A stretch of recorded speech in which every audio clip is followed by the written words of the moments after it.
So, yan. Iniit siya ng bird. Ayan, oh. Tanggal lang bird. Gagawa tayo ng sukang may sili. So, marami na ditong nakikinabang, guys. Yung mga ka-work ng asawa ko sa office niya. Pag ako nag-harvest, pinapadala ko kahit mga gulay.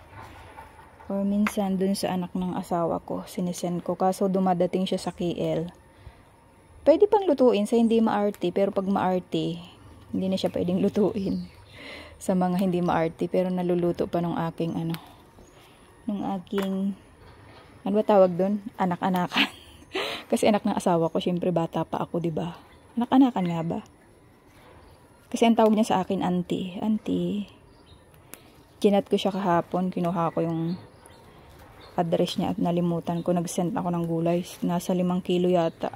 Okra, sigarilyas, saka madami, halo-halo. Yung mga hinarvest kahapon, pinadala ko.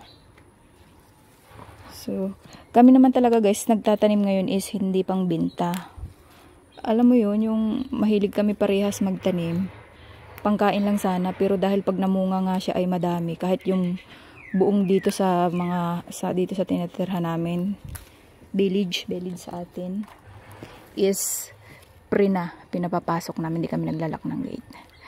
Tapos ang babait naman nila, alam mo guys, binibigyan ako ng mga prutas, sa amin sila kumukuha ng gulay. Tapos parang ano ba tawag ng barter ba yung palitan. So ganon siya. So tama na nga ang aking mamimitas ako gamit ang 2 kamay.